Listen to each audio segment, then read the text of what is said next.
हरे हरे राम राम राम हरे हरे। श्री गुरु प्रेमानंद सुतानाथ निताय गौर हरि बोल।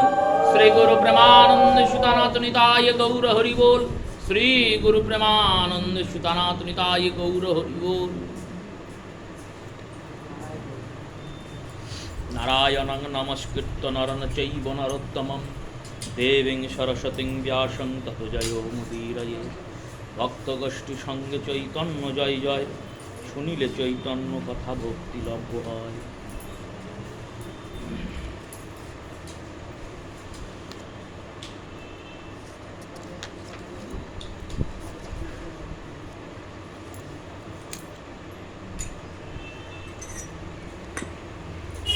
লীলানু অম্বুজ মধির মুদীক্ষণমানং নমনানি বেণু বিবরেষু নিবেশয়ন্তম দোলায়মান নয়নং নয়নাভিরামম দেবং কদানু দ্বৈতং বতিলোক করিষ্যে।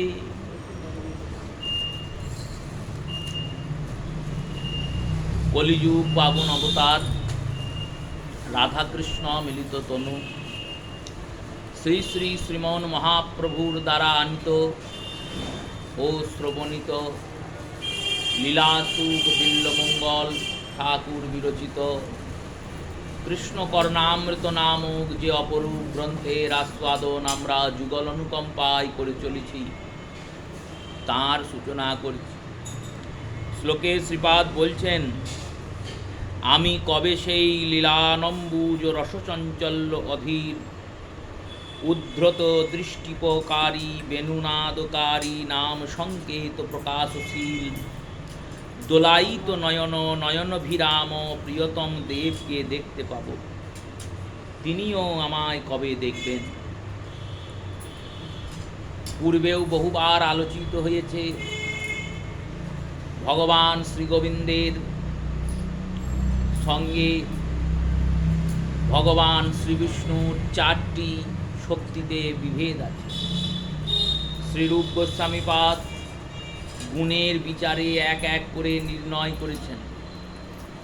মনুষ্যজনের মধ্যে 40 প্রকারের গুণ বিদ্যমান, আর মনুষ্যদের ঊর্ধ্বে দেবগণ, তাঁদের মধ্যে 50 প্রকারের গুণ বিদ্যমান।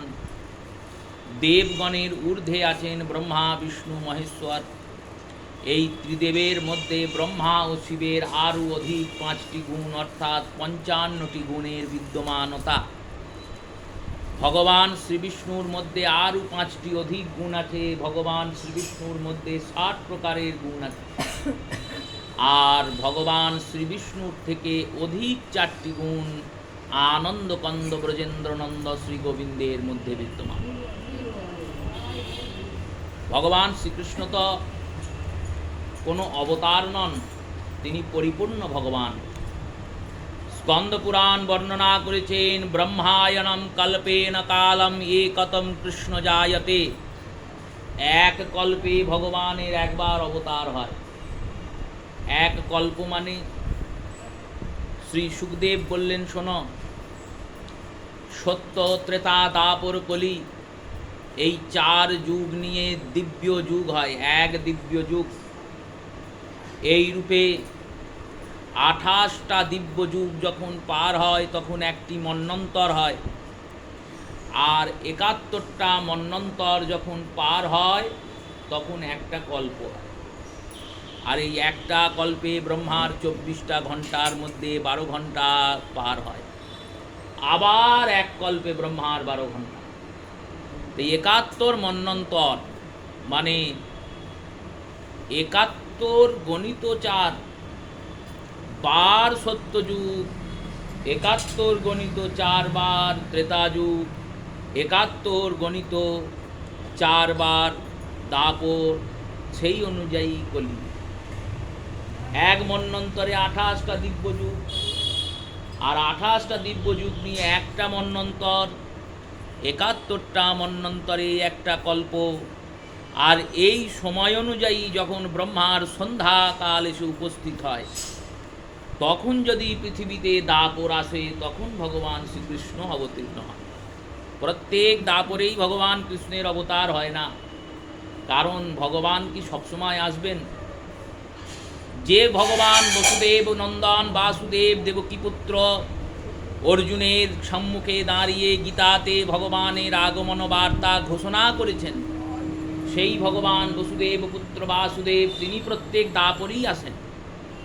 আর প্রত্যেক দাপরে আসেন বলেই সত্যযুগে প্রহ্লাদকে দেবর্ষিপাদ নারদ মন্ত্রদান করেছেন, ধ্রুবকে মন্ত্রদান করেছেন দ্বাদশক্ষর মন্ত্র নমো ভগবতে বাসুদেবায়। এই বাসুদেব নামটি ভগবানের সর্বপ্রাচীন। এই নমো ভগবতে বাসুদেবায় এই নামটি যখন দান করছেন, এখানে টিকা করছেন শ্রীধর গোস্বামী, কশ্চিন বাসুদেব, কে কোন বাসুদেব? বসুদেব পুত্রাম বাসুদেবায় ইতি জায়তে, বসুদেবের যিনি পুত্র তিনিই তো বাসুদেব। বসুদেব তো জন্মানইনি। যখন ধ্রুবকে মন্ত্র দিচ্ছেন দেবর্ষি নারদ, তখন তো সত্যযুগ চলছে, ত্রেতা পার হবে, দাপর আসবে, তবে তো বসুদেব জন্মাবে, তবে তো বসুদেবের পুত্র বাসুদেব জন্মাবে। বলেন এই বাসুদেব প্রত্যেক দাপরেই জন্মিয়েছে। যেমন প্রত্যেক কল্পেই বিভিন্ন রূপে ভগবানের অবতার হয়। রাম নাম যেমন শাশ্বত নাম, সত্যযুগেও রাম নাম ছিল, ত্রেতাতেও আছে, দাপরেও আছে, কলিতেও আছে। সেই রূপে কৃষ্ণ নামও শাশ্বত, বাসুদেব নামও শাশ্বত। এই বসুদেব পুত্র বাসুদেব প্রত্যেক দাপরে আসেন, কিন্তু ভগবান কৃষ্ণ প্রত্যেক দাপরে আসেন না। যখন ব্রহ্মার কল্পকাল পূর্ণ হয় তখন ভগবান কৃষ্ণ অবতীর্ণ হন জগতে। এই কারণেই ব্রহ্মসংহিতায় ব্রহ্মা বলেছেন গোবিন্দম আদি পুরুষম তমহম ভজামি। সেখানে তো শ্রী বিষ্ণু আদি পুরুষম বলা উচিত ছিল, কারণ ব্রহ্মা যখন ভগবানের স্তুতি করছেন তখন প্রলয়কালে পরে সেই কারণবৎসায়ে জলের মধ্যে অনন্তনাগে ভগবান শ্রীবিষ্ণুই শুয়ে আছেন।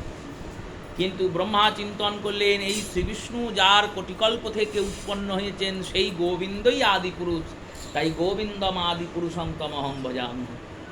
ঈশ্বরং পরম কৃষ্ণ, পরম বিষ্ণু বললেন না, পরম শ্রীহরি বললেন না, বা অন্যান্য তত্ত্বও বললেন না, একবারে নাম উল্লেখ করে বলছেন ঈশ্বরম পরম কৃষ্ণ সচ্চিদানন্দ বিগ্রহম।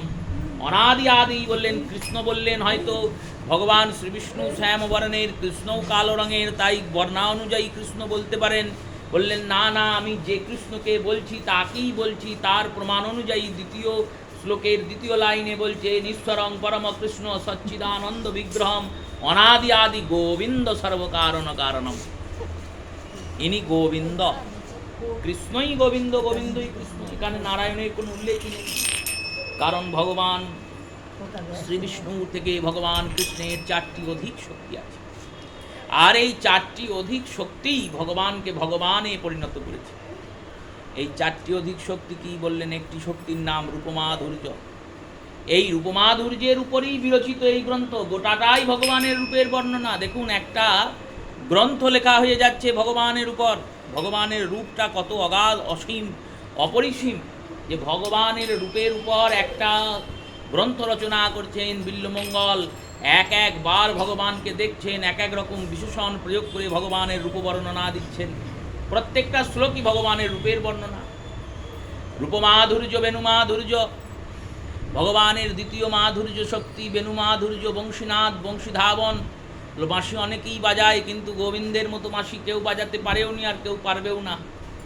এই চিত্তাকর্ষণ বাঁশি, লোকহর্ষণ বাঁশি, জগতের বহু শিল্পী আছেন যারা লোকেদের মন হরণকারী বাঁশি বাজাতে পারেন, যাদের বাঁশি শুনে মানুষের মন হরিত হয়ে যায়। মানুষ ভাবে আহা কি সুন্দর বাঁশি বাজাচ্ছে, কিন্তু জগতাকর্ষক বাঁশি ভগবান ছাড়া কেউ বাজাতে পারবেন না। এমন কোনো বাঁশুড়িয়া নেই পৃথিবীতে যিনি বাঁশি বাজাচ্ছেন সমস্ত শ্রোতা দর্শক যারা বসে আছেন তারা শুনছেন, অভিহিত হয়ে যাচ্ছেন, মানুষের উপর প্রভাব পড়ছে। কারণ মানুষ শব্দকে শুধু বোঝে, শোনে তাই নয়, শব্দকে বুঝতে পারে। মানুষকে ভগবান এই ক্ষমতা দিয়েছেন। অন্যান্য পশু পাখি তারা শব্দ শুনতে পারে, কিন্তু তার মধ্যে থেকে রসবোধ করতে পারে না। কোন শব্দটা ভালো, কোন শব্দটা খারাপ, কোন স্বরটা মৃদু, কোন স্বরটা তীক্ষ্ণ, এই যে রসবোধ, এই রসবোধ কিন্তু অন্যান্য পশু পাখি করতে পারবে না। গরুর সামনে যদি কাক ডাকে, তার কাছে ওই ডাকটাও যেমন, কোকিলের ডাকটাও তেমন। কিন্তু মানুষের কাছে পৃথক পৃথক। মানুষের শব্দ শোনার যেমন ক্ষমতা আছে, শ্রবণের পর সেই শ্রবণটা কেমন হলো, শ্রুতি মধুর হলো না শ্রুতিতিক্ত হলো, শুনতে ভালো লাগলো না খারাপ লাগলো, এই ভালো লাগা খারাপ লাগার বিচার করার বুদ্ধি মনুষ্য শরীরে ভগবান দিয়েছেন, অন্যান্য জীব শরীরে দেননি। তাই কোনো বাঁশুড়িয়া যদি কোথাও বাঁশি বাজান আর সেখানে দর্শকের আসনে বহু মানুষ বসে থাকেন, তাদের চিত্ত আকর্ষক করতে পারেন, তাদের মনটাকে অভিনিবেশিত করতে পারেন, কিন্তু ওই সময়ই গাছে বসে থাকা একটা পাখি, তার কাছে বাঁশির সুর কোনো রকমভাবেই প্রভাব ফেলবে না। কারণ পাখি মনের আনন্দে যেমন ঘুরছিল তেমন ঘুরবে। ওই সময়ে কোনো পশু যদি সেখানে চারণ করে, সেই পশু কিন্তু তার চারণ থামিয়ে দেবে না। সে যেমন গরু চড়ছিল তেমন গরু চড়বে। কিন্তু গোবিন্দের বাঁশি দেখুন, গোবিন্দের বাঁশির শ্রবণে যারা গাভী, তারা চড়তে চড়তে গোচারণ করতে করতে খাওয়া ভুলে গিয়ে কান পেতে গোবিন্দের বাঁশি শোনে। যারা পাখি, তারা নিত্য ভুলে গিয়ে ভগবানের বাঁশি অধীর আগ্রহে শ্রবণ করে। এ তো পশু পাখি, তাদের প্রাণ আছে, প্রাণবন্ত ব্যক্তি হতেই পারে। দেবতারা যাদেরকে আকর্ষণ করার জন্য আমরা এত পুজো করি, ব্রত করি, এত তপস্যা করি, গঙ্গায় স্নান করে ডন্ডি খাটতে খাটতে মানুষ যায় দেবতাদের একটুখানি কৃপা আকর্ষণ করবেন বলে। হে দেব, হে দেবী, আমাকে একটু কৃপা করুন। এই কৃপাটা করবেন কখন? বলল, যদি আমি কষ্ট করি তাহলে হয়তো কৃপা করবে। এই কষ্ট করা হয় কৃপাটাকে আকর্ষণ করার জন্য। সেই দেবতাদেরকেও ভগবানের বাঁশি আকর্ষণ করে স্বর্গ থেকে টানতে টানতে বৃন্দাবনে নিয়ে চলে আসে। ভগবানের বাঁশির এটা সম্ভব। ভগবানের বেণুনাদ, এই কারণে বেণুমাধুর্য। রাধারানী বেণুগীতে বলছেন, দেখো সখী, ভগবানের বাঁশি শুধু দেবতাদের উপর প্রভাব করে, পশু পাখির উপর প্রভাব করে তাই নয়। আকাশের মেঘ, তার মধ্যে তো কোনো প্রাণের চিহ্নই নেই। মেঘ তো নির্জীব নিষ্প্রাণ। সেই নির্জীব নিষ্প্রাণ মেঘ, সেও গোবিন্দের বংশী শ্রবণ করে ভগবানের মাথাতে ছায়াদানের জন্য ভগবানের মাথা ঘিরে দাঁড়িয়ে পড়েন। এই ভগবানের বেণুমাধুর্যের শক্তি। যেমন রূপমাধুর্যের মহিমা, তেমনই বেণুমাধুর্যের মহিমা, তেমনই লীলামাধুর্যের মহিমা। লীলামাধুর্যের মহিমাই তো ভাগবত। ভগবানের লীলা কি করে বলল, ভগবানের লীলা শুধু শ্রবণ করে চিত্তকে আনন্দ দান করে তাই নয়। লীলার তিনটি কর্ম। ভগবানের কথা শ্রবণ করে আমি আনন্দ পেলাম, এটি প্রাথমিক স্তরীয় আনন্দ। যেমন বিদ্যালয়ে যে ছাত্র গেলেন পড়তে যাওয়ার সঙ্গে সঙ্গে 1 মাস 2 মাসে তার অক্ষর পরিচয় হয়, তিনি অক্ষর আদিকে শেখেন, বোঝেন। এবার 1 বছর 2 বছর 5 বছর পরে সেই অক্ষর দিয়ে তিনি লিখতে শুরু করেন। আর 2 বছর 5 বছর 10 বছর 20 বছর পড়তে পড়তে মাধ্যমিক, উচ্চ মাধ্যমিক, মহাবিদ্যালয়, বিশ্ববিদ্যালয় এবং বিশ্ববিদ্যালয়ের পরেও যদি তার বিদ্যার আগ্রহ থাকে আর তিনি বিদ্যা গ্রহণার্থী হন, তাহলে একটা এমন সময় আসে যে ছাত্র বর্ণ পরিচয় জানত না, কোনটা অ, কোনটা হস্যই, কোনটা আ জানতো না, সে এখন গ্রন্থ লিখতে পারে। ওই শিখতে শিখতে শিখতে শিখতেই তো হয়। তেমনই হরিকথা শ্রবণ করতে করতে যখন কথা শ্রবণ প্রাথমিক স্তরে হয়, তখন প্রাথমিক স্তরে শ্রোতারা আনন্দ পায়। যে কোথাও আনন্দ পাচ্ছে না সংসারে সর্বত্র দুঃখ, সর্বত্র ব্যথা, সর্বত্র যন্ত্রণা, সর্বত্র কষ্ট। সেই ব্যথিত হৃদয়ে প্রাণ ব্যক্তি যখন কৃষ্ণ কথায় এসে বসে, তখন কৃষ্ণ কথা তাকে আনন্দ দান করে সর্বপ্রথম। আর এরপর বললেন, এরপর সেই কৃষ্ণ কথা ওই ব্যক্তিকে সর্বপ্রথমে মানবে পরিণত করে, আর মানবকে ভক্তে পরিণত করে। কৃষ্ণ কথাই করে ভক্তে পরিণত। আর ভক্তকে কি করে বলল, তাই দ্বিতীয় লাভ দেয় কথা ভক্তি। যস্যাঙ্গ শুনয়মানা কৃষ্ণে পরম পুরুষে ভক্তির উৎপদ্যতে পুরুষ শোকমোহ ভয় মহা। যাকে শুনলে পরে ভক্তি আসে। এই হরিকথা ভাগবত কথা শুনলে কি হবে বললেন, ভক্তি পাওয়া যাবে। প্রথমে আনন্দ পাওয়া গেল, এরপর ভক্তি পাওয়া গেল, আর এরপর বললেন এরপরে এই কৃষ্ণ কথা কৃষ্ণকেই দান করে দেয়। এটাই কথার সর্বতৃপ্তি, সর্বপ্রাপ্তি। তাই রূপমাধুর্য, বেণুমাধুর্য, লীলামাধুর্য, আর সর্বোপরি প্রেমমাধুর্য। প্রেম জগতে আছে, কিন্তু যেটা আছে সেটা ছায়া মাত্র। কায়াটা গোবিন্দ, স্বয়ং গোবিন্দই হচ্ছেন প্রেমে গড়া মূর্তি, শ্রীমতী হচ্ছেন প্রেমে গড়া মূর্তি। এই যুগলের যে প্রেম, অকই তব কৃষ্ণ প্রেম যেন জম্ব নদ হেম, জগতে তুলনা নাহি হয়। যদি হয় যোগ তবু না হয় বিয়োগ, বিয়োগ হলে প্রাণ নাহি রয়। সেই প্রেমের উৎকণ্ঠা, প্রেমের মিলন, প্রেমের বিরহ, প্রেমের আস্বাদন, এই প্রেমের যে মাধুর্য, এই মাধুর্য ভগবান কৃষ্ণচন্দ্র ছাড়া আর কোনো দেবতার মধ্যে সম্পূর্ণভাবে প্রদর্শিত হয়। কারণ সম্পূর্ণভাবে প্রদর্শিত হয় না কেন বললেন, এককভাবে প্রদর্শিত হয়। তিনি তার যে যুগলরূপ, সেই যুগলরূপের মধ্যে সেই প্রেমের আস্বাদন সীমাবদ্ধিত থাকে। কিন্তু ভগবান কৃষ্ণ কেমন বললেন, ভগবান কৃষ্ণ হলেন সর্বত্র প্রেম বিতরণকারী, সবাইকে প্রেম দান করে। এই সবাইকে প্রেমদানকারী অপ্রাকৃত নবীন মদন যিনি, চরিতামৃতকার সর্বশ্রেষ্ঠ দার্শনিক কৃষ্ণদাস কবিরাজ, তিনি বললেন বৃন্দাবনে এক নতুন নতুন কামদেবের উৎপন্ন হয়েছে। সেই কামদেবের নাম কি জানো না? বৃন্দাবনে অপ্রাকৃত নবীন মদন, কামবীজ কাম গায়ত্রী যার উপাসন। বৃন্দাবনে একজন উৎপন্ন হয়েছেন এই নন্দ ভবনে, তিনি নবীন মদন, প্রাকৃত নয় অপ্রাকৃত, অপ্রাকৃত নবীন মদন। এই নবীন মদন কি করছেন বললেন, গোপীদের হৃদয় হরণ করছেন। সামান্য দৃষ্টি দিয়ে দর্শন করলে চিন্তন হয় যে ইনি পুরুষাকৃতি আর গোপীরা নারী, তাই নারীদের হৃদয় হরিত হচ্ছে। কিন্তু শুধু কি নারীদের হৃদয় হরিত হচ্ছে? যোগীরা ভগবানের রূপ দেখে যোগ ভুলে যাচ্ছেন। মহাদেব চিন্তা করছেন আমি পুরুষ হয়ে কি করলাম, আমি যদি পুরুষ দেহ ধারণ করে বসে থাকি তাহলে আমি রাস রসের আনন্দ তো পাবো না। তাই সন্ধ্যাবেলায় শুধুমাত্র সেই রাসরজনীতে নয়, এখনও বৃন্দাবনে যাবেন গোপেশ্বর, প্রতিদিন রাসে গোপী রূপে প্রবেশ করেন। কেন না, ওই প্রবেশ না করলে তো রসের আনন্দ পাবেন। রস মানে আনন্দ, সেই রসানন্দের প্রাপ্তি করার জন্য ভগবান এসেছেন। বিল্লমঙ্গল ঠাকুর বলছেন ভগবান কেমন জানেন, লীলানম্বুজ মধুর ক্ষীণয়মানহং। ভগবান কেমন না, লীলান অম্বুজ রসচঞ্চলে অধীর। ভগবান লীলা তরঙ্গে তরঙ্গায়িত। ভগবত লীলা মূলত তিন প্রকারের। ভগবানের লীলা তিন প্রকারের, তিন প্রকার অবতার, তিন প্রকারের লীলা। এই তিন প্রকার অবতার কি বললেন, গুণাবতার, সত্তাবতার আর লীলাবতার। ভগবান সর্বপ্রথম গুণাবতার নিলেন, ত্রিগুণ শত রজতম। এই তিন গুণ থেকে, শতগুণ থেকে ভগবান বিষ্ণু সৃষ্টি হলেন, রজগুণ থেকে ব্রহ্মা সৃষ্টি হলেন, আর তমগুণ থেকে শিব সৃষ্টি হলেন। এই তিন অবতার, এই তিন অবতারেরও তো লীলার অন্ত নাই। ব্রহ্মার কত লীলা আছে, বিষ্ণুর কত কত লীলা, আর মহাদেবেরও অনেক অনেক লীলা আছে।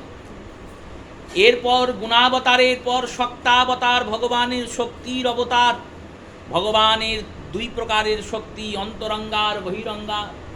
এই বহিরঙ্গা শক্তির নাম মায়া শক্তি। এই মায়া শক্তি দুই প্রকারে বিভক্ত, পরা আর অপরা।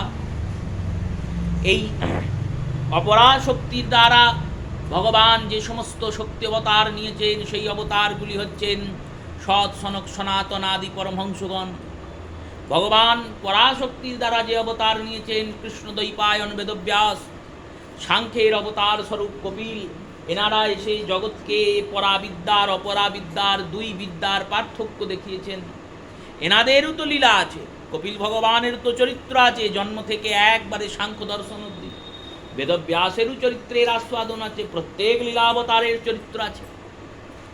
আর এরপর লীলার অবতার, গুণাবতার, সত্তাবতার, লীলার অবতার, দশাবতার, মৎস্য, কচ্ছপ, বরাহ, নরসিংহ, বামন, পরশুরাম, রাম, বলরাম, বুদ্ধ, কল্কি, এই অবতারেরও তো বিভিন্ন লীলার কথা আছে। কিন্তু এই ত্রিগুণ লীলার মধ্যেও কৃষ্ণলীলা সবার মধ্যে থেকেও আলাদা। সবার সঙ্গেই ভগবান অবতীর্ণ হচ্ছেন। দশবতারে জয়দেব চিন্তা করছেন, দশবতার গায়ন করছেন তো ভগবান নিজ মুখে জয়দেবের গীত গোবিন্দমে। যখন রাধারানীর মান হয়েছে তখন রাধারানীকে বলছেন, তুমি আমাকে এই রকম করে দূরে সরিয়ে দিচ্ছ, আমাকে হেলাফেলা করছো, ভাবছো আমি সামান্য গয়লা গোচারণ করে বেড়াই, আর তোমার কাছে এসেছি, তোমাকে খুব তারে বলছি মানকে ত্যাগ করো, মানকে ত্যাগ করো। তুমি মনে মনে ভাবছো আমার কিছু কোনো কারণ নেই, আমার কোনো দাম নেই। তা আমার দামটা শোনো। প্রলয়ধিকারে ধৃতবশী বেদং বিহিত্র বিচিত্র চরিত্র কেদম কেশব ধৃত মীন শরীর জয় জগদীশ হরে। আমি প্রলয়কালে মৎস্য হয়েছিলাম, আর মৎস্য হয়ে বেদাদিকে রক্ষা করেছিলাম। কূর্ম হয়ে সমুদ্র মন্থনকালে মন্ধাচল পর্বতকে ধারণ করেছিলাম। আমি নরসিংহ হয়ে প্রহ্লাদকে রক্ষা করেছিলাম, হিরণ্যকশিপুরকে বধ করেছিলাম। আমি স্বয়ং বামন রূপে বলিকে ছলনা করেছিলাম, বরাহ রূপে হিরণ্যাক্ষকে বধ করেছিলাম, রাম রূপে আমি রঘুপতি হয়ে দশাননকে বধ করেছি, আমি পরশুরাম হয়ে কুশবার ক্ষত্রিয় নিধন করেছি। এই পরপর ক্রমে ক্রমে বসাতে বসাতে যখন রামচন্দ্রের পরে এবার দাপরে অবতার বসাবেন, তখন জয়দেব চিন্তা করলেন যে কৃষ্ণকে অবতার করে দিলে খুব মুশকিল হয়ে যাবে। তাই জয়দেব দশাবতার স্তোত্রে অষ্টম অবতার হিসেবে হলধরকে বসিয়ে দিলেন। বলরাম হলেন অষ্টম অবতার। জয়দেবের কৃত্য দশাবতার স্তোত্রে অষ্টম অবতার হলধর। স্বয়ং বলরাম রূপেও আমি বিরাজ করছি, আর আমি বুদ্ধ রূপে অবতীর্ণ হব, আমি কলিযুগে কল্কি রূপে অবতীর্ণ হব। সেই ভগবান, যে ভগবান কৃষ্ণচন্দ্র এই অবতার তত্ত্বের বর্ণনা করছেন। এই এত অবতার হয়েছে ভগবানের, কিন্তু এত অবতার হয়েও কৃষ্ণলীলা সর্বশ্রেষ্ঠ। কেন না, কৃষ্ণচন্দ্র তিনি ভক্তদের আনন্দ দেওয়ার জন্য লীলা করেন। জীব গোস্বামী পাল আনন্দ গোপাল চম্পুতে ভগবানকে জিজ্ঞেস করছেন, প্রভু তুমি জগতে আসো কেন? ভগবান বললেন, আমি গীতায় বলেছি, শুনতে পাওনি? ওই যদা যদা হি ধর্মস্য গ্লানির্ভবতি ভারত অভ্যুত্থানং অধর্মস্য পরিত্রাণায় সাধুনায় বিনাশায়শ্চ দুষ্কৃতাম ধর্ম সংস্থাপনার্থায় সম্ভবামি যুগে যুগে বলেছি, শুনতে পাওনি? জীব গোস্বামী বললেন, শুনেছি, কিন্তু ওই কথাটা আমার ঠিক মন পোষায়নি। বললো, মন পোষায়নি কেন? বললো, আমার বুদ্ধিতে ঢোকেনি। কেন বুদ্ধিতে ঢোকেনি? বললেন, দেখুন প্রভু, এই শ্লোকে আপনি বলেছেন যদা যদা হি ধর্মস্য গ্লানির্ভবতি ভারত, যখন যখন ধর্মে গ্লানি হয়, গ্লানি মানে অপরিষ্কার, মানে ধর্ম যখন অপরিষ্কার হয়ে যায়, গ্লানভগ্ন হয়ে যায়, ধর্মের যখন ভার হয়ে যায়, এই অপরিষ্কার হলে পরিষ্কার করতে আপনায় আসতে হবে। জগতে বাড়ির বাইরে যদি কোনো নোংরা আবর্জনা পড়ে থাকে, তাহলে বাড়ির মালিকের যদি চাকর বাকর না থাকে, তাহলে বাড়ির মালিককে পরিষ্কার করতে হয়। অনন্ত জগতের সবাই যখন আপনার দাস, একলি ঈশ্বর কৃষ্ণ, আর সবই ভৃত্য, যারে জইছে না চায় সে তৈছে করে নিত্য, সবাই যদি আপনার ভৃত্য হয়, সেই ভৃত্যের অভাব নেই যার, গোটা জগৎ আপনার দাস, সেই দাস হওয়া সত্ত্বেও আপনাকে ধর্মের গ্লানি নিবারণ করতে আসতে হয়। ধর্মের এত বড় গ্লানি ভগবান শুনছেন। আর কি অসুবিধা বললেন দেখুন, এরপর বলেছেন গ্লানির্ভবতি ভারত অভ্যুত্থানং অধর্মস্য, অধর্মকে শিকড় সঙ্গে অভ্যুত্থান করার জন্য, অভ্যুত্থান মানে উৎপাটন করে ফেলার জন্য, অধর্মকে শেষ করে দেওয়ার জন্য, অধর্মকে নাশ করার জন্য আপনি আসেন। তেমন কোন অধর্ম আছে যাকে নাশ করতে আপনাকে আসতে হয়? আপনার যারা ভক্ত আছেন, এক একজন ভক্তের ক্ষমতা কত না, ব্রহ্মাণ্ড তরিতে শক্তি ধরে জনে জনে, এ বেদ পুরাণ গুণ গায় যে বা শুনে। এক এক ভক্ত ব্রহ্মাণ্ডের যত পাপ আছে, ব্রহ্মাণ্ড মানে পৃথিবী নয়, পৃথিবীর সঙ্গে 9টা গ্রহ, 9টা গ্রহের সঙ্গে সূর্য, সূর্যের মতো অনন্ত কোটি নক্ষত্র আর গ্রহমণ্ডল নিয়ে একটা ব্রহ্মাণ্ড হয়। এই একটা ব্রহ্মাণ্ডে পৃথিবীর মতো যদি কোটি কোটি গ্রহ থাকে, আর তাতে যদি অনন্তানন্ত কোটি মনুষ্যজন থাকে, আর সেই অনন্তানন্ত কোটি মানুষ অনন্ত অনন্ত বছর ধরে পাপ করে বিরাট পাপ রাশি সঞ্চিত করে থাকে, আর সেই সব পাপ সঞ্চিত হওয়ার পরে যদি ওই ব্রহ্মাণ্ডে কোনো একটা গৌরভক্ত কৃষ্ণ ভক্তের জন্ম হয়, আর তিনি গোবিন্দকে প্রার্থনা করেন, হে গোবিন্দ, এই ব্রহ্মাণ্ডের সবাই যত পাপই করে থাকুক, আমি বলছি এরা সবাই আমার আশ্রিত, আমার চরণাশ্রিত, আমাকে ধরেছে, তাই হে ভগবান তুমি এদের কৃপা করো। ভগবান সবাইকে কৃপা করো, সবাইকে কৃপা করে উদ্ধার করে দেন। দেবকীনন্দন ঠাকুর তিনি বৈষ্ণব বন্দনায় এটাই লিখেছেন, ব্রহ্মাণ্ড তারিতে শক্তি ধরে জনে জনে। মহাপ্রভুকে আসার দরকার নেই, প্রভুর এক ভক্তই ব্রহ্মাণ্ডকে তারণ করতে পারে। একা নিতাই চাঁদই সবাইকে নাম দিয়ে আসবেন। একা হরিদাস ঠাকুরকে দর্শন করলে লক্ষ্য হীরার মতো রূপেশ্বা নারী তিনি সতী হয়ে যান, তিনি পরম পবিত্রা হয়ে যান, ভক্ত শিরোমণি হয়ে যান। অবিরামের দর্শন করে কত ভক্ত উদ্ধার হয়ে যায়। এই রকম অনন্তানন্ত ভক্ত। প্রভু তোমার ভক্তরাই তো উদ্ধার করতে সক্ষম, অধর্মকে নাশ করতে সক্ষম। সেই অধর্মকে নাশ করতে তুমি আসবে কেন? অভ্যুত্থান অধর্মস্য, এটাও মানতে পারলাম না।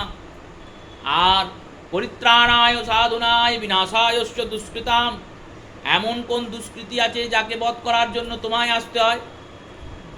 এমন কে আছে? তোমার থেকে বলবান হতে হবে তো, তবে তো তুমি আসবে, তবে তো তুমি এসে তাকে বধ করবে। তোমার থেকে যদি বলবান কেউ হয় জগতে, তাহলে তুমি আসবে। ভগবান দেখছেন এ তো মহা ফাঁ পড়ে পড়েছে। কারণ এ তো কথা অকাঠ্য যুক্তি, এ যুক্তির তো কোনো কাঠ্যতা নেই। ভগবানের থেকে যদি কেউ বলবান বেশি হয় তবেই ভগবান আসবেন। তখন ভগবান স্বীকার করছেন। আনন্দগোপাল চম্পুতে জীব গোস্বামী লিখছেন, ভগবান বলছেন ভক্ত বিনোদন হেতু মম লীলা কারিয়ত, আমি ভক্তদের বিনোদন করার জন্য, আনন্দ দেবার জন্য লীলা করতে আসি। আমি যদি এই লীলাগুলো করি তাহলে ভক্তরা সেই লীলা যখন চলে তখন সেই লীলাতে সম্মিলিত হয়ে আনন্দ পায়। আর লীলা হয়ে চলে যাওয়ার পরে সেই লীলার গুণকথা গেয়ে শুনে আনন্দ পায়। তাই আমি এই লীলাগুলো করি। ভগবান এই কারণে লীলাম্বুজম, লীলার অম্বুজ, অম্বুজ মানে সমুদ্র। শ্রী বিল্লমঙ্গল বলছেন লীলাম্বুজং মধুর মুদীক্ষণাম, আর রসচঞ্চলের অধীর, প্রেমের জন্য তিনি অধীর হয়ে বসে আছেন। যেখানেই ভক্তের প্রেম আছে সেখানেই তিনি ছুটছেন। বিচার অবিচার সিদ্ধান্ত কিছু চিন্তন করেন না। শ্রীধরের লৌহ পাত্রে গিয়ে গৌর সুন্দর জল সেবা করছেন। শ্রীধর বলছেন প্রভু এ কী করছেন? প্রভু বলছেন আমার জল পিপাসা পেয়েছে, আমি সেবা করছি। বিচার করেন না। মহাপ্রভু চিন্তন করেননি প্রেম দান করতে গিয়ে কে সামর্থ্যবান কে সামর্থ্যবান নয়। ঝাড়খণ্ডের পথে মহাপ্রভু চললেন, পিছনে দুই ভক্ত চললেন। বৃন্দাবন যাবেন মহাপ্রভু, সেই দুই ভক্ত ডোর কৌপিন পরিহিত হয়ে যাচ্ছেন, ডোর কৌপিন বহন করছেন, মহাপ্রভুর কুমণ্ডল দণ্ড বহন করছেন। আর শ্রীমন মহাপ্রভু নৃত্য করতে করতে কৃষ্ণ কৃষ্ণ বলতে বলতে চললেন। প্রভু তো শুধু বলেন না, তিনি বলান। কৃষ্ণ নিজে বলেন, আর প্রভুর এই কৃষ্ণ বলা শুনে যারাই শোনে তারা আপনা আপনি বলে। তাদেরকে মহাপ্রভু বলেন না যে বলো, এমনিই বলে। কারণ পরশমণির পরশ হলে লোহা যেমন তৎক্ষণাৎ শোনা হয়ে যায়, তেমনি গৌর পরশে তৎক্ষণাৎ জীবের প্রেমের প্রাপ্তি হয়। যে গৌরাঙ্গের নাম লয় তার হয় প্রেমোদয়, এমনি এমনি লেখেননি, এটাই নিয়ম। মহাপ্রভু বৃক্ষকে দেখছেন, প্রেমালিঙ্গন দিচ্ছেন। কৃষ্ণ বলছেন বৃক্ষের যত পাখি আছে তারা গুঞ্জন করতে করতে কৃষ্ণ নাম করতে করতে উড়ে উড়ে বেড়াচ্ছে। প্রভু যাচ্ছেন, সর্পরা কৃষ্ণ নাম করছে। বনে তো এরাই থাকে। মহাপ্রভু বনে গিয়েছেন কেন? চিন্তন করেছেন আমি যদি নগরে নগরেই কৃষ্ণ প্রেম দান করি তাহলে এই বনের জীবরা কী করে উদ্ধার হবে? এদেরকেও তো কৃষ্ণ নাম দিতে হবে। কৃষ্ণ নাম কি শুধু মনুষ্যদেরই উদ্ধার করবে? বললেন না, সবাইকে উদ্ধার করবে। এই মহামন্ত্র নাম, এই মহামন্ত্র নামের মহিমা অগাধ, অপার, অপরিসীম। শ্রীল বাবাজি মশাই, বড় বাবাজি রাধারমন বাগ, তিনি কুকুরদেরকে মহাপ্রসাদ পাওয়াচ্ছেন নবদ্বীপে। রামদাস বাবাজি হরিনাম মহামন্ত্রের প্রচার করতে গিয়ে বৃক্ষকে নাম করাচ্ছেন। বৃক্ষ নাচছে হরিনাম মহামন্ত্রে, গাছ নাচছে, আর নৃত্য করতে করতে ভগবানের নাম গুণকীর্তন করছে। এই সমস্ত লীলা তো কলিযুগের লীলা। এ তো সত্যত্রেতা দাপরের লীলা নয় যে শোনা লীলা, যে কেউ বলেছেন শুনেছেন কোথাও লেখা আছে পড়েছি, না, এগুলো দর্শিত লীলা, সবার সামনে হয়েছে। সেই রূপে মহাপ্রভু নৃত্য করতে করতে যাচ্ছেন। ঝাড়খণ্ডের পথে পথে ব্রাগ ঘোষিয়া আছে, পিছনে যারা আছেন তারা ভাবছেন এবার কি হয়, এবার কি হয়। কারণ মহাপ্রভুর সামনে বাঘ আছে, বাঘের সামনে মহাপ্রভু আছে, প্রভু নিজ আনন্দে বিলাসে নৃত্য করছেন। আর বাঘ সে তো হিংস্র প্রাণী, সে তো তার হিংস্রতা ছাড়তে পারবে না। বাঘ কি হিংস্রতা ছাড়তে পারে? বাঘকে আপনি যতই পুষুন আর যতই তাকে আদর করুন, তার ভিতরের হিংস্র জন্তুটা ভেতরেই থাকবে। মহাপ্রভু নৃত্য করতে করতে করতে করতে প্রভুর একটা চরণ গিয়ে পড়েছে বাঘের পেটের উপর। এইবার পিছনে ভাবলেন এবার একটা বিরাট বিপদ হবে, কারণ বাঘের পেটে পা দিয়েছেন গৌরাঙ্গ সুন্দর। এবার সে আঘাত পেয়েছে, ব্যথা পেয়েছে, ব্যথা পেয়ে সে আরও হিংস্র হয়ে যাবে। এমনিতেই হিংস্র, মানুষের গন্ধ পেলেই বাঘ মানুষের উপর আক্রমণ করে, ভয়ে হোক, স্বভাবে হোক, অভাবে হোক, যে কারণেই হোক আক্রমণ করে। আর তার উপরে যদি পেটে গিয়ে পা দেয় কেউ, তার সেই ব্যথা, সেই ব্যথার যন্ত্রণায় সে আরও হিংস্র হয়ে যাবে। ব্যথাতে যখন বাঘ তাকিয়েছেন মহাপ্রভুর মুখ দর্শনে, মুখ দেখে বাঘ শান্ত হয়ে গিয়েছে। এত সুন্দর কেউ হয়? মহাপ্রভুর রূপদর্শন করে বাঘ শান্ত হয়ে গেছে। আর প্রভু বাঘের থুতনিটা ধরেছেন, আর ধরে যেই উঠিয়েছেন আর উঠিয়ে বলছেন, ব্রাগ ভরে ধরি প্রভু বলিলেন, বলো কৃষ্ণ কৃষ্ণ কৃষ্ণ বলি বাঘ নাচিতে লাগিল। আর যেই কৃষ্ণ বলেছেন অমনি বাঘ দুহাত তুলে নাচছেন। যে হাতিগুলো দূরে দাঁড়িয়েছিল তারা এসে সুঁড় দিয়ে দিয়ে প্রভুর অঙ্গে জলের বর্ষা করছেন। কোনো হাতি তার কাছে এসে পড়ে আছেন, মহাপ্রভু কৃষ্ণ বলে অচেতন হয়ে পড়ে গিয়েছেন বনের মধ্যে। আর একটা বাঘ এসে প্রভুর চরণ চাটছেন আর মনে মনে ভাবছেন এই চরণে কত প্রেম আছে, যদি আমি একটু প্রেম পাই তাহলে আমারও তো কৃষ্ণ ভক্তি উদয় হবে। বাঘের চোখ দিয়ে জল গড়াচ্ছে, হাতির চোখ দিয়ে জল গড়াচ্ছে। ঝাড়খণ্ডের মধ্যে এই রকম লীলা মহাপ্রভু দর্শন করি। এই লীলার এই প্রেম প্রভু দিলেন কি করে? না, ওই যে অন্তর কৃষ্ণ বহির রাধা, কৃষ্ণের কাছের প্রেম সে তো রাধার মধ্যে প্রকাশ হয়েছে। যেমন চন্দ্রের প্রকাশটা আমরা দেখি, কিন্তু সূর্যের আলোটা বুঝতে পারি না, কারণ সূর্য তো রাত্রে অস্ত হয়ে গেছে। চন্দ্রের শীতল আলোতে চারিদিক শীতল হয়েছে। তেমনি গোবিন্দের হৃদয়ের যে প্রেম সেটা রাধারানীর মধ্যে প্রকাশিত হয়েছে। আর সেই রাধা আবরণে আবরিত হয়ে রাধারমণ যখন প্রকট হয়েছেন, তখন ওই রাধার আবরণে আবরিত গৌরাঙ্গ সুন্দর তিনি ওই প্রেমটাকে দুহাতে বিতরণ করছেন। সেই প্রেম ভাণ্ডারের ভাণ্ডারী প্রেমমূর্তি গোবিন্দ, যিনি প্রেমের চঞ্চলে চঞ্চল। যদি কেউ প্রেম না নেব বলে তাকেও কে প্রেম দান করে? ফলাউলি তো মনের আনন্দে ফল নিয়ে চলে যাচ্ছিল, গোপালের কোনো দরকার ছিল না। কিন্তু গোপাল দেখলেন ও বেটা ফল নিয়ে অনেক দিন ধরে ঘুরছে, ওকে কৃপা করতেই হবে। ছুটে গিয়ে ফলাউলিকে ডাকলেন আর কৃপা করলেন। রসচঞ্চল নরমাণী বেণু বিষ নিবয়সতম। আর এনার দৃষ্টিটা কেমন? বললেন ঊর্ধ্ব দৃষ্টিপাতকারী। যিনি তাকাচ্ছেন যখন কারোর উপর, তখন তার ঊর্ধ্বের গতি হচ্ছে। ঊর্ধ্বগতি হচ্ছে মানে বললেন পাপীকে উদ্ধার করার জন্য গতিদান করছেন ভগবান। এই কারণেই তো ভগবান কৃপা সিন্ধু, করুণা সিন্ধু। এই কারণেই তিনি দীনবন্ধু। পুতনা গিয়েছেন, পুতনা গিয়ে যখন স্তনপান করিয়েছেন, যেই না গোপাল স্তনপান করেছে অমনি পুতনা উদ্ধার হয়ে গেছে। নন্দ বাবা চিতা সাজিয়েছেন, চিতা থেকে সুগন্ধ চন্দনের গন্ধ বের হচ্ছে। দেবর্ষি নারদ বললেন এ সারা জীবন পাপ করে গেল, এত পাপী পুতনা, সেই পুতনার দেহ থেকে চন্দনের গন্ধ বের হচ্ছে কি করে? সিদ্ধান্ত করছেন মহাজনগণ। মহাজনগণ বলছেন দেখো, পুতনা পাপী ছিল, তার পাপ নাশ হয়নি, কিন্তু ভগবানকে প্রাপ্তি করেই তার সমস্ত পাপ নাশ হয়েছে। যেমন নর্দমার যে জল, সেই জল পবিত্র নয়, অপবিত্রই জল। নর্দমার জল যদি কারোর গায়ে লাগে, সেই লোক কি নিজেকে পবিত্র মনে করবে? করবে না, কারণ নর্দমাতে মল মূত্র বিষ্ঠা কত অপবিত্র বস্তু যাচ্ছে।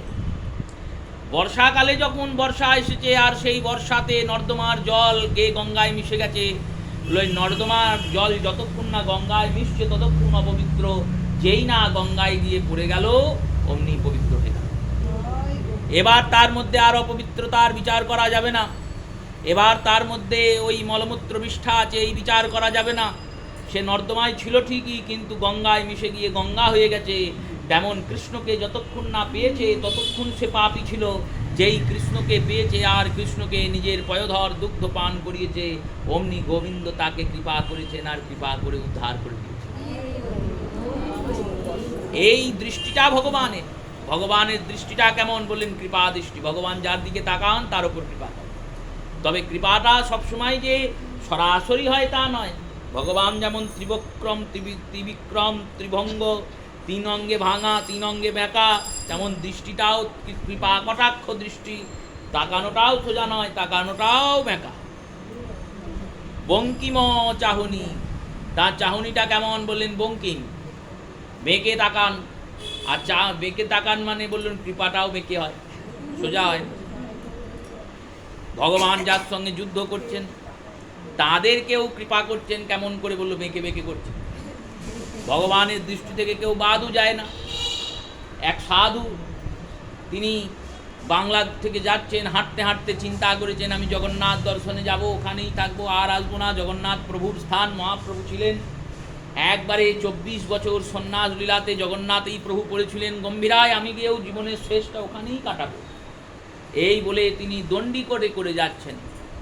দণ্ডি খাটছেন, পুরীর দিকে যাচ্ছেন, আবার খাটছেন অনেক দিন ধরে, 2 মাস 3 মাস ধরে। পরে গিয়ে পৌঁছিয়েছেন 18 নালায়। তখন তো এই রাস্তা ছিল না, 18 নালা পার হয়েই পুরী যেতে হতো। যেই 18 নালায় পৌঁছিয়েছেন, পুরীর যিনি মূল পাণ্ডা তিনি সদল বলে এসে দাঁড় করিয়েছেন, বলেছেন এই তুমি দাঁড়াও, তোমার যাওয়া হবে না।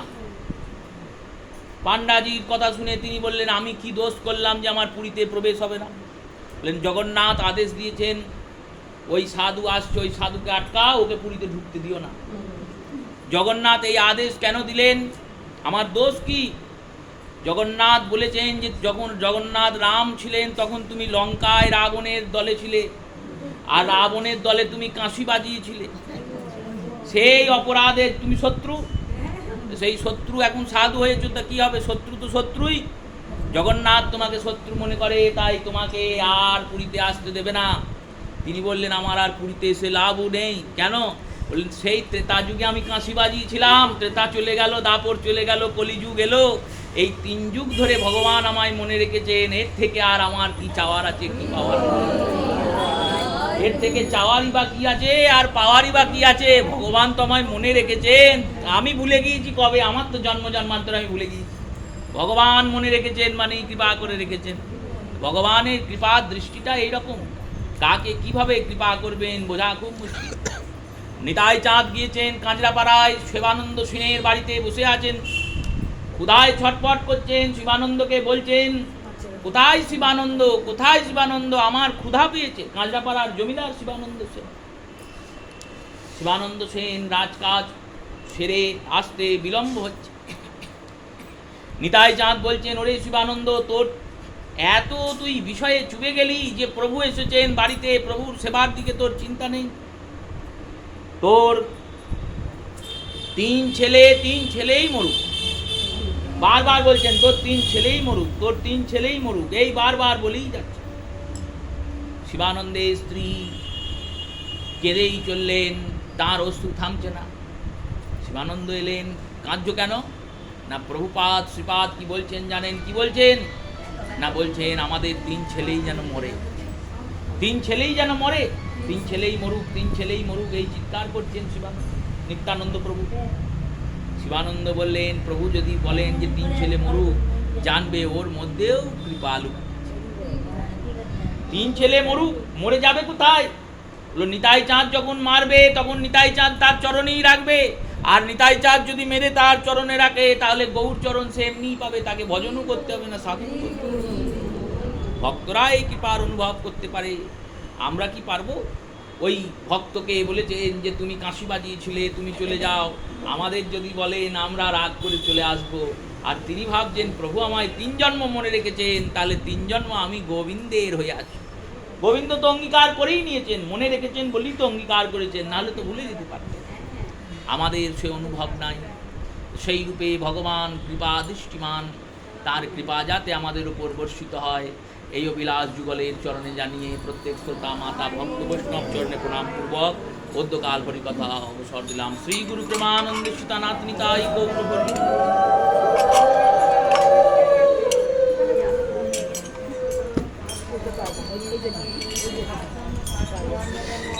জয় জয় রাধে কৃষ্ণ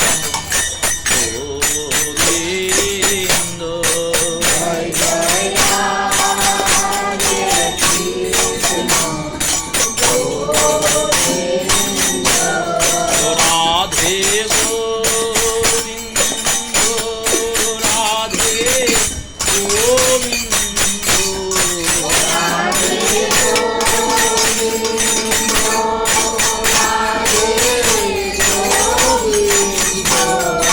জয় জয় রাধে কৃষ্ণ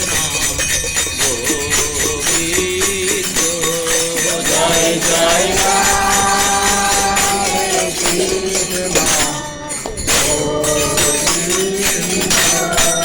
জয় জয় শ্যাম সুন্দর মদন মোহন বৃন্দ